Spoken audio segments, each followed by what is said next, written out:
from if I need to sit closer to the mic or not, but I think this should pick it up just fine.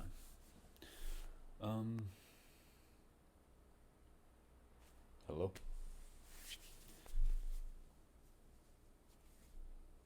I'm not well, I do know why I'm doing this, and it's very uncomfortable.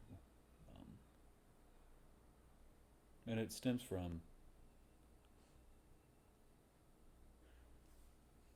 a severe lack of vulnerability for a long time, most of my life, really.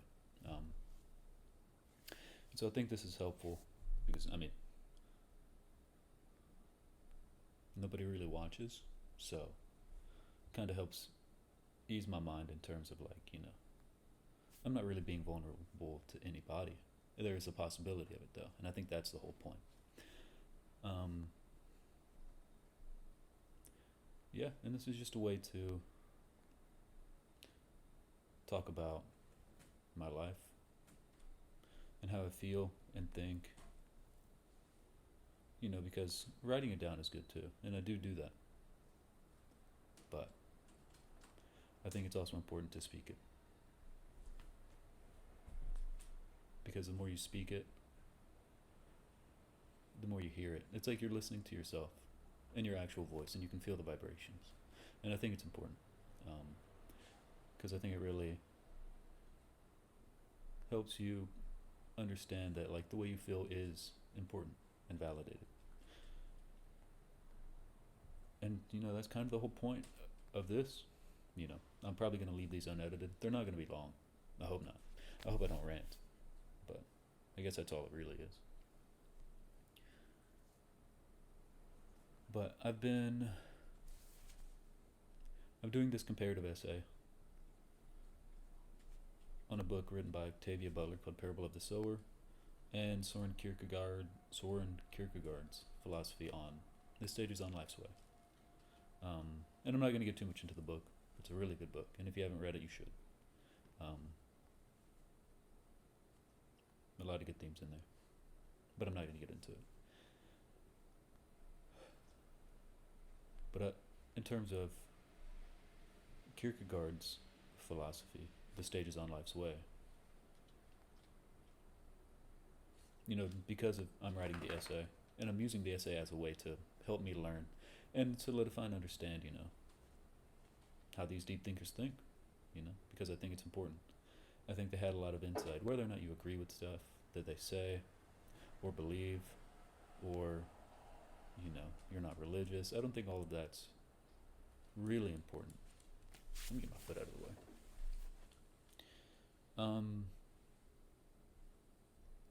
Because information can be extrapolated and applied to your own life and based on your own beliefs. And I think that's a big part of Kierkegaard's philosophy, specifically in the latter stages of that idea. Stages on life's way, you have the aesthetic, ethical, and religious.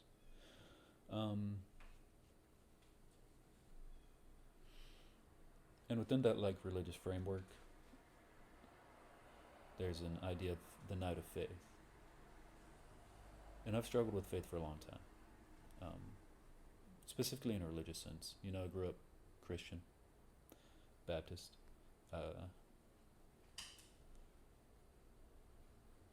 and I never really felt a connection,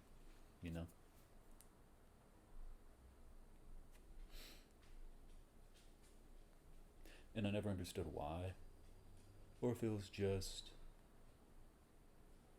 maybe some people just have a harder time believing than others. Or maybe I don't want to believe, That's also possible. And I think I think part of it is that I have kind of an authoritarian problem, or authoritarian. I don't necessarily like being told what to do, in that way. I don't want to be told how to live my life, And I understand the ideas behind it, A lot of the principles behind,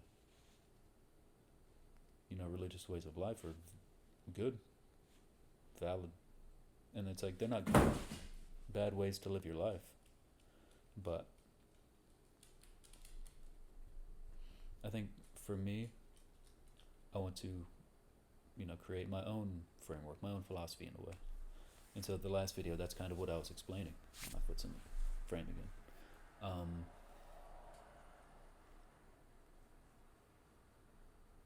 And so, as I was doing some research on it, I still have to do more. I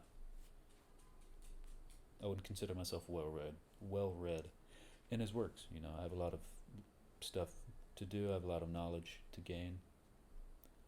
But that's the whole point in me wanting to write that essay. Hey there, how you doing?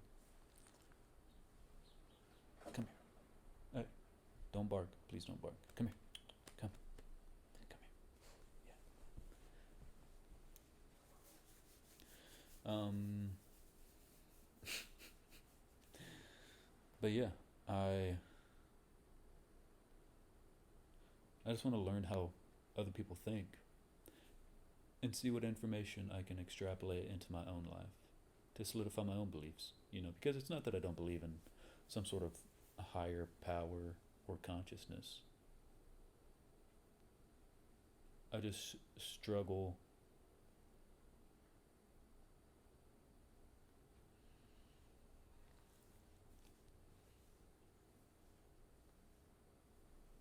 embracing religious doctrine. I think is a big thing. And I don't think it's something we have to do. And I think it's something you can do for yourself, you know. We're all born understanding, you know. I think we're all born good people, moral people. And as life goes on, you know, you adapt to your circumstances and your environment.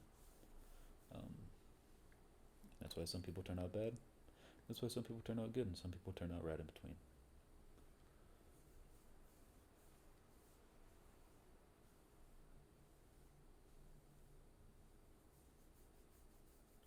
But I think it's important to develop those ideas for yourself. You know, I think we understand what's good and bad innately.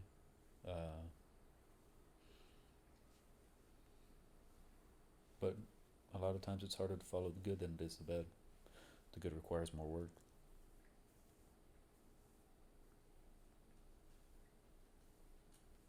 But I'm willing to put in the work, you know. So that's what this is all about. Right? Right?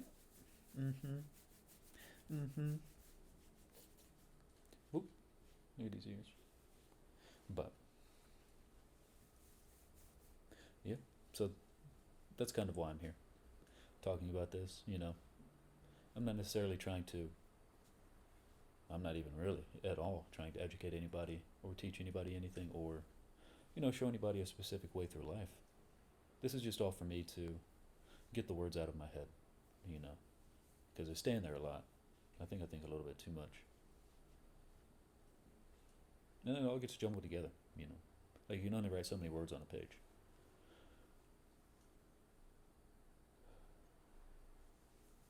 But yeah, you know. I just want to live a good and fulfilling life based on views and principles that I set for myself. What? Little nose kiss. So, that's why we're here, you know. And I'm glad I got Trixie to come along the way. My cat's back there, eating, right there, I think. Yeah.